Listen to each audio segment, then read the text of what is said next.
Assalamu alaikum students, this is me Shujat Naqvi. I hope you all are fine. Today we will discuss gluconeogenesis. Gluconeogenesis के name से ही हमें पता चल रहा है कि gluco means glucose, neo means new, genesis means synthesis.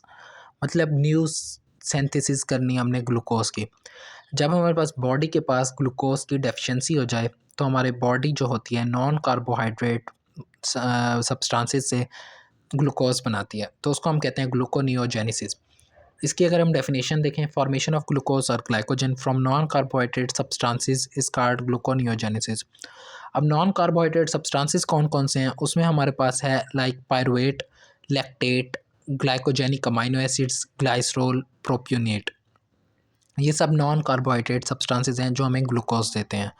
अब हम सबसे पहले, अगर आपने नहीं देखा मेरा पहले 2 लेक्चर ग्लाइकोलाइसिस और क्रेब्स साइकिल के, kindly watch them and then see gluconeogenesis, because आपको समझ नहीं आएगी ग्लूकोनियोजेनेसिस, क्योंकि सारी बात ही हमारा फर्स्ट लेक्चर जो और सेकंड लेक्चर क्रेब्स साइकिल और ग्लाइकोलाइसिस के इर्द गिर्द घूम रही है। अगर आपको वो नहीं आता है, नहीं समझ आई, तो इसका समझने का आई डोंट थिंक कोई फ़ायदा है। ठीक है। अब सबसे पहले ये मैंने पूरा ग्लाइकोलाइसिस बनाया हुआ है, जो मैंने ग्लाइकोलाइसिस में पढ़ाया है कि ग्लूकोज 6 फॉस्फेट में glucose 6 fructose 6 phosphate, fructose 1 6 bis phosphate. ये मैंने पूरा का पूरा साइकिल ना ग्लाइकोलाइसिस में बनाया था, दोबारा आपको यहाँ बना के दिखा दिया। अब बेसिकली होता क्या है, जो इसका एंड प्रोडक्ट होता है पायरुवेट, उससे हमने ग्लूकोज बनाना है। ग्लाइकोलाइसिस का जो एंड प्रोडक्ट था पायरुवेट, उससे ग्लूकोज बनाना है। तो वो कैसे बनेगा, बेसिकली उसको समझाने के लिए मैंने दोबारा ड्रा किया है सारा। अब पायरुवेट जो होता है, ये फर्स्ट ऑफ ऑल कन्वर्ट होता है पायरुवेट ऑक्सैलो एसीटेट में in the presence of pyruvate carboxylase enzyme की। अब पायरुवेट जब उसमें कन्वर्ट होगा पायरुवेट कार्बोक्सिलेज एंजाइम के प्रेजेंस में, तो ऑक्सैलो एसीटेट जो होता है फिर ये कन्वर्ट होता है फास्फोइनोल पायरुवेट में। बिकॉज ये जो स्टेप होता है इरिवर्सिबल स्टेप होता है, पायरुवेट डायरेक्ट फास्फोइनोल पायरुवेट में चेंज नहीं हो सकता, तो इसीलिए इसको ऑक्सैलो एसीटेट में चेंज करना पड़ता है। तो इसे एक एटीपी का मॉलिक्यूल इस स्टेप पे देना पड़ता है। जब ऑक्सैलो एसीटेट फास्फोइनोल पायरुवेट में दे जाता है तो एक जीटीपी यहाँ देनी पड़ती है, तो फास्फोइनोल पायरुवेट कार्बोक्सिलेज की प्रेजेंस में ये चेंज होता है। जब ये चेंज हो जाता है देन ये सारा रिएक्शन ये रिवर्सिबल है, ये सारे रिवर्स होते जाएंगे। जब ये फ्रक्टोज 1 6 बिसफॉस्फेट पे आएंगे तो ये भी रिवर्सिबल नहीं है, इरिवर्सिबल स्टेप है। तो फ्रक्टोज 1 6 बिसफॉस्फेटेज एंजाइम के प्रेजेंस में फ्रक्टोज 6 फॉस्फेट में चेंज होंगे। Fructose 6 phosphate glucose 6 phosphate reversible है, ये रिवर्स हो जाएगा। जब ये ग्लूकोज 6 फॉस्फेट ग्लूकोज में कन्वर्ट होना है, ये रिवर्सिबल है, तो ये ग्लूकोज 6 फॉस्फेटेज के एंजाइम की प्रेजेंस में रिवर्स हो जाएगा। तो हमारे पास 3 इरिवर्सिबल स्टेप थे, फर्स्ट, सेकंड, थर्ड। इन रिवर्सिबल स्टेप्स की जो हैं, तो हमारी बॉडी में एक ऐसा मैकेनिज़्म रखा हुआ है कि इन रिवर्सिबल स्टेप्स को रिवर्स कर सके, रिवर्सिबल बना सके with the help of another enzymes. उन एंजाइम्स के मैंने नेम आपको बता दिए हैं। ठीक है। अगर हम नेक्स्ट देखें, ये था हमारा पायरुवेट से कैसे बनती है ग्लूकोज, तो हमने वो बता दी पायरुवेट से इस तरीके से बन रही है। नेक्स्ट अगर हम देखें लैक्टेट और एलानिन से, एलानिन जो है ये हमारे पास ग्लाइकोजेनिक अमाइनो एसिड है।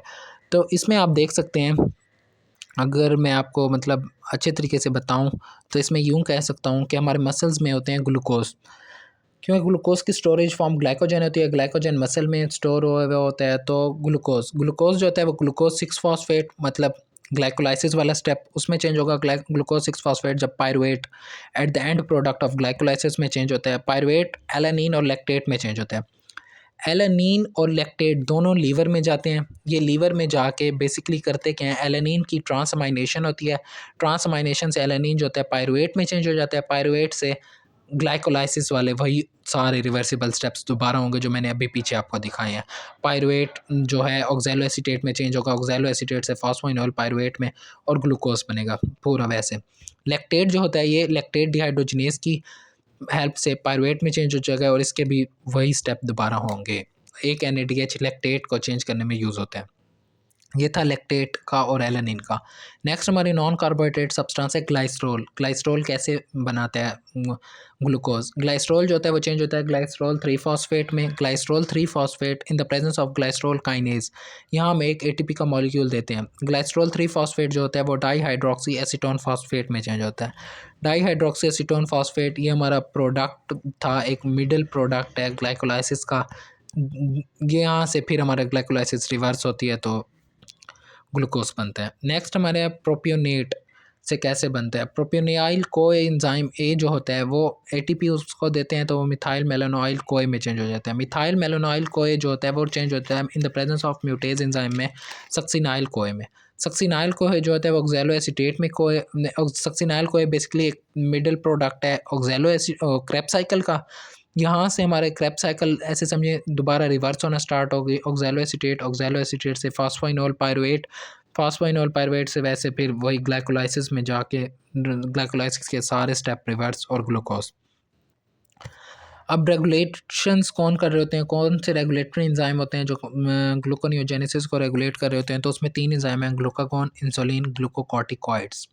ठीक है, मैंने बात पहले ही बताई है आपको, ग्लूकोनियोजेनेसिस रिवर्सिबल है हमारे पास ग्लाइकोलाइसिस का और क्रेब्स साइकिल का। जिसने वो लेक्चर्स लिए हुए होंगे तो उनको ईजिली समझ आ जाएगा कि ये सारे कैसे रिवर्स हो रहे हैं।